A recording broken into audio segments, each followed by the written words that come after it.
നമസ്കാരം. മമ്മൂട്ടിയും മന്ത്രി കടന്നപ്പള്ളി രാമചന്ദ്രനും തമ്മിൽ മൂപ്പിളമ തർക്കം. അനിയനാര് ചേട്ടനാര്? സ്വാഗതം വക്രദൃഷ്ടിയിലേക്ക്.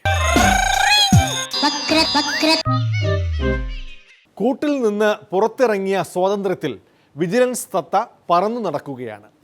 കെ എം മാണിക്കെതിരെ പുതിയ കേസുകൾ. മുൻമന്ത്രി കെ ബാബുവിനെതിരെയുള്ള വിജിലൻസ് പരിശോധന തുടരുന്നു.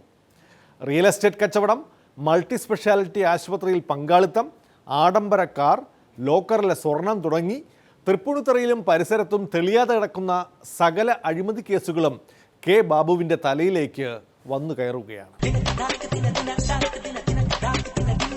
Beautiful house. ഇത് പണിതാണോ വാങ്ങിയതാണോ?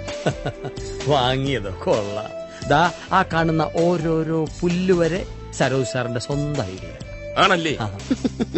ഇതിൽ വലിയ കാര്യങ്ങളൊന്നുമില്ല, പെട്ടെന്ന് തട്ടിക്കൂട്ടിയതാ. ബീച്ചിലൊരു ബംഗ്ലാവ് പണിയുന്നുണ്ട്. ഫ്ലോറും ചുവരും ഒക്കെ ഇറ്റാലിയൻ മാർബിളാ. പക്ഷെ ഇറ്റാലിയൻ മാർബിളിനൊക്കെ എന്താ ഇപ്പൊ വില? ഫർണിച്ചർ മൊത്തം ഫ്രാൻസിന്നാ, ഷാൻലിയർ തായ്ലൻഡ്, എല്ലാം തീപിടിച്ച വിലയാ. അഴിമതി അവസാനിപ്പിക്കുക എന്നുള്ളത് ഗവൺമെന്റിന്റെ ഒരു നയമാണല്ലോ. ആ നയം നടപ്പാക്കുകയാണ് ചെയ്യുന്നത്. വിജിലൻസ് നേരിടാൻ പോകുന്നത് ഇപ്പോൾ ഈ ഫുട്ബോളിൽ നമ്മൾ ഈ ചുമന്ന കാർഡ്, മഞ്ഞക്കാർഡ് ഒക്കെ കണ്ടിട്ടില്ലേ? ഒരു മിന്നൽ സ്വപ്നം പോലെ പുതുപുത്തൻ നോട്ടിന്മേലെ വെയിൽ കായും പെങ്കും പോലെ ഇത് പൈസ. മഞ്ഞക്കാർഡ് കാണിച്ചു കഴിഞ്ഞാൽ ഫൗളായി എന്നുള്ളതാണ്. വിജിലൻസിൻ്റെ FIRൽ പറയുന്ന കാര്യങ്ങൾ തികച്ചും അടിസ്ഥാനരഹിതമായ കാര്യങ്ങളാണ്. തെളിവ് നേടിയുള്ള ഒരു യാത്രയല്ലേ അന്വേഷണം എന്ന് പറയുന്നത്. ഇതൊരു പകപോക്കലായിട്ടാണ് എനിക്ക് തോന്നിയിട്ടുള്ളത്. പകയല്ല, അറപ്പാണ് എനിക്ക്.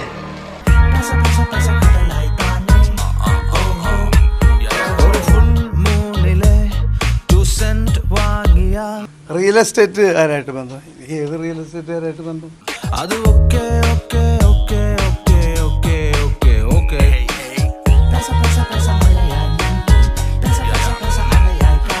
അതുപോലെ തന്നെ ബാംബുറാം, എനിക്കെന്താ ബന്ധം? അയാൾ ആലപ്പുഴയിൽ നിന്ന് കായംകുളത്തു നിന്ന് കുമ്പളത്ത് താമസിക്കുന്ന ഒരാളാണ്. നേരത്തെ യൂത്ത് കോൺഗ്രസിൻ്റെ ജില്ലാ സെക്രട്ടറി ആയിരുന്നു. എനിക്ക് യാതൊരു ബന്ധമുള്ള ആളല്ല. അതൊക്കെ അന്വേഷണ ഉദ്യോഗസ്ഥർക്ക് അറിയാവുന്ന കാര്യങ്ങളല്ലേ. അത് അന്വേഷണം നന്നായിട്ട് നടക്കും. ഒരു സ്വത്തും എനിക്കില്ല. ഞാൻ ആരുടെ പേരിൽ ഒരു സ്വത്തും സമ്പാദിച്ചിട്ടില്ല. ഇത് അതുകൊണ്ടാണ് ഞാൻ പറഞ്ഞത് ഒരു പകപോക്കലിൻ്റെ ഭാഗമാണ്. നമ്മുടെ സംസ്ഥാനത്തെ സുന്ദരമാക്കുക, നല്ല സംസ്ഥാനമാക്കുക എന്നുള്ളത് നമ്മുടെയൊക്കെ ഒരു ലക്ഷ്യമല്ലേ. സ്പെഷ്യാലിറ്റി ഹോസ്പിറ്റലിൽ ബന്ധമുണ്ട്. ഈ നാട്ടിൽ നടക്കുന്ന എല്ലാ ഏർപ്പാടുകളും എൻ്റെ തലയിൽ കെട്ടിവെച്ചാൽ അതെങ്ങനെ വില പോണേ? ഇവിടെ തെളിയാതെ നടക്കുന്ന പെറ്റി കേസല്ല അവന്റെ തലയിൽ കെട്ടിവെച്ച് കോടതി ഹാജരാക്കുക. വളരെ ബാലിശമല്ലേ? ഈ മഞ്ഞക്കാർഡ് ഇത്ര അറിയാമല്ലോ, ഫുട്ബോളിൽ 2-3 പ്രാവശ്യം കാണിച്ചിട്ട് അവസാനം ഇങ്ങനൊരു കാർഡും കൂടി ഉണ്ടല്ലോ. ഇന്ത്യയിലൊരു ദമ്പടിയില്ല. ഞാൻ ഇതുവരെ ഡിക്ലെയർ ചെയ്തിട്ടുള്ള സ്വത്തുവകകൾക്ക് പുറമെ എന്ത് സ്വത്തുവകകളുണ്ടെങ്കിലും അത് വേണമെങ്കിൽ സർക്കാരിലേക്ക് എഴുതി കൊടുക്കാം, സൗജന്യമായിട്ട് എഴുതി കൊടുക്കാം. റെയ്ഡിനിടയിൽ തൃപ്പൂണിത്തുറയിലെ കെ ബാബുവിൻ്റെ വീട്ടിൽ നിന്ന് വെറും 1.5 ലക്ഷം രൂപ മാത്രമാണ് വിജിലൻസ് പിടിച്ചെടുത്തത്. വല്ലാത്ത നാണക്കേടായിപ്പോയി. മുൻ മന്ത്രിയുടെ വീട്ടിൽ മീൻ വാങ്ങാൻ വെച്ചിരുന്ന പണമാണിത്. 1.5 ലക്ഷം രൂപ ഇവിടെ അല്ലാതെ വലിയൊരു തുകയൊന്നും പിടിച്ചു കൊണ്ടുപോയിട്ടില്ല. എനിക്ക് എൻ്റെ ദൈനംദിന ആവശ്യങ്ങളുണ്ടല്ലോ, വണ്ടി ഓടിക്കണം, അതുപോലെ എൻ്റെ കാര്യങ്ങൾ, അതിനു വേണ്ടിയിട്ടുള്ള താരങ്ങൾ കാശ് വാങ്ങുന്നുണ്ട്. പക്ഷെ അവർക്ക് അതുപോലെ തന്നെ ചെലവുണ്ട്. അതെന്താ ആരും മനസ്സിലാക്കാത്തത്? സത്യം പറയാലോ, ഒരു മാസം തട്ടി മുട്ടി ജീവിച്ചു പോണെങ്കിൽ തന്നെ ഒരു 1.5 കോടി രൂപ വേണം. ചില മാസങ്ങളിൽ 2 വരെ പോവും. അതേത് മാസം? ഏപ്രിൽ. ഞങ്ങളുടെ വിഷമങ്ങൾ നിർമ്മാതാക്കൾ മനസ്സിലാക്കുന്നില്ല. യെല്ലോ കാർഡ് കാണിച്ചിട്ടും ഫലമില്ലെങ്കിൽ ഇത് കാണിക്കണമല്ലോ.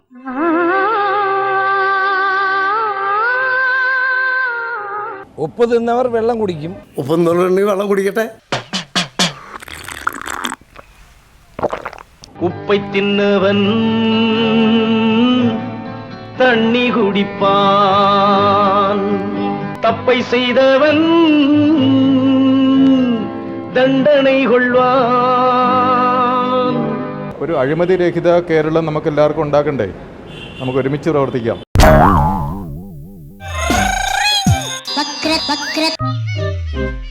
ബാർക്കോഴ കേസിനെ കുറിച്ച് മറ്റൊരു പിതൃശൂന്യ റിപ്പോർട്ട് നാട്ടിൽ പ്രചരിക്കുന്നുണ്ട്. KM മാണിക്കെതിരായ കേസിനു പിന്നിൽ ഗൂഢാലോചനയാണെന്ന് കേരള കോൺഗ്രസ് പാർട്ടി നേരത്തെ അന്വേഷിച്ച് കണ്ടുപിടിച്ചിട്ടുണ്ട്. രമേശ് ചെന്നിത്തലയെ കുറ്റപ്പെടുത്തുന്ന ഒരു അന്വേഷണ റിപ്പോർട്ടിൻ്റെ പ്രസക്ത ഭാഗമാണ് ഇന്ന് പുറത്തു വന്നത്. എന്നാൽ അത്തരമൊരു റിപ്പോർട്ട് താൻ കൊടുത്തിട്ടില്ലെന്ന് അന്വേഷണ കമ്മീഷൻ അധ്യക്ഷൻ CF തോമസ് MLA പറയുന്നു. എങ്കിൽ പിന്നെ കഴിഞ്ഞ ദിവസം പാർട്ടി യോഗത്തിൽ വായിച്ച ഈ അന്വേഷണ റിപ്പോർട്ട് ആരുടേത്?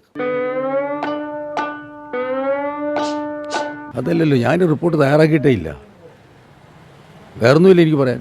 എവിടെ നിന്നോ വന്നു ഞാൻ, എവിടേക്കോ പോണു ഞാൻ റിപ്പോർട്ട് തയ്യാറാക്കിയിട്ടില്ല. മാണി സാർ എന്താ പറഞ്ഞുള്ളത് എനിക്ക് വെരിഫൈ ചെയ്യാതെ പറയാനൊക്കത്തില്ല.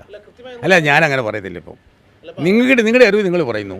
അങ്ങനെ ഒരു റിപ്പോർട്ട് ഉണ്ടായിട്ടില്ലെന്ന് ആ റിപ്പോർട്ട് തയ്യാറാക്കാൻ അന്വേഷിക്കാൻ വേണ്ടി നിയോഗിച്ച ചെയർമാൻ CF തോമസ് തന്നെ പറഞ്ഞിരിക്കുകയല്ലേ. എവിടെ നിന്നോ വന്നു ഞാൻ, എവിടേക്കോ പോണു ഞാൻ. ഇപ്പം ആരും ഉത്തരവാദിത്വമില്ല. വാലും തലയില്ലാത്ത റിപ്പോർട്ടാണ്.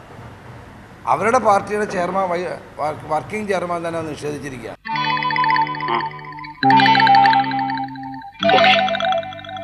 നിങ്ങൾക്കൊക്കെ ബുദ്ധിമുട്ടാണെങ്കിൽ അത് ഞാൻ ഏറ്റു. പാർട്ടി പല കാലഘട്ടങ്ങളിൽ പാർട്ടിയുടെ ആവശ്യത്തിലേക്ക് അന്വേഷണങ്ങൾ നടത്തിയിട്ടുണ്ട്, റിപ്പോർട്ടുകൾ വരുത്തിയിട്ടുണ്ട്.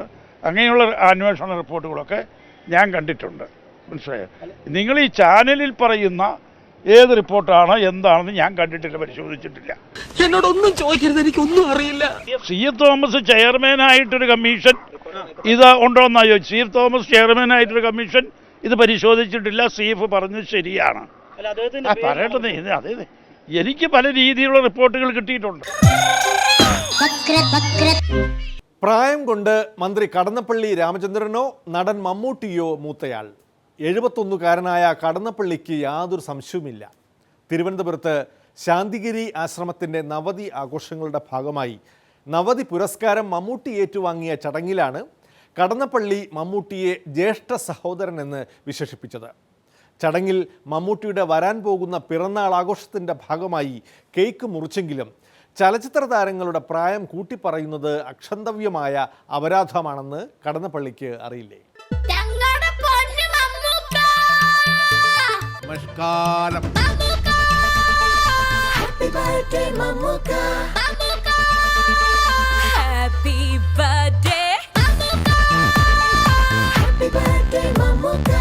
ഈ പുരസ്കാരം ഏറ്റുവാങ്ങാൻ സമാഗതനായ നമ്മുടെ എല്ലാം പ്രിയപ്പെട്ട ഒരു മുഖവരാവശ്യമില്ലാത്ത ഞാൻ ചേട്ടൻ എന്ന് വിളിക്കുന്ന പത്മശ്രീ ഭരത് മമ്മൂട്ടി.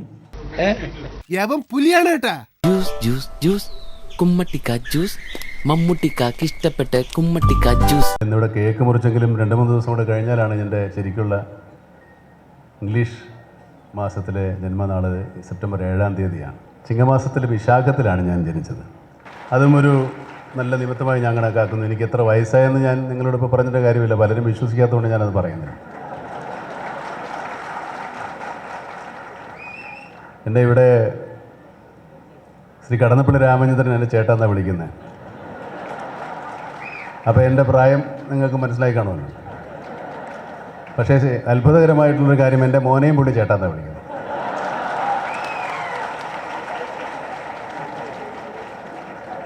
ഇത്രയും പ്രായമുള്ള ഒരു അനിയൻ എനിക്ക് ഉള്ളത് എനിക്ക് വളരെ സന്തോഷമുള്ള കാര്യമാണ്.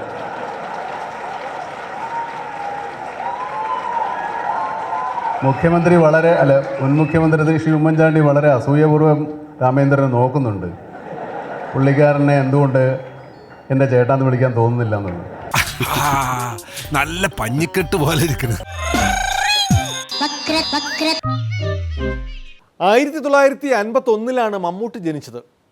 944 ജനിച്ച കടന്നപ്പള്ളി തന്നെ ജ്യേഷ്ഠനെന്ന് വിളിച്ചതിൽ മമ്മൂട്ടിക്ക് പരിഭവമുണ്ടെങ്കിൽ തീർച്ചയായും മുഖ്യമന്ത്രിയെ കണ്ട് പരാതി പറയാവുന്നതാണ്.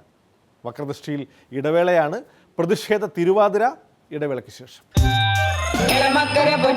ഫ്രീഡം റോഡ് പൊട്ടിപ്പൊളിഞ്ഞു വികൃതമായി നന്നാകുന്നില്ല, മേയർ സാറ് സന്നദ്ധയല്ല.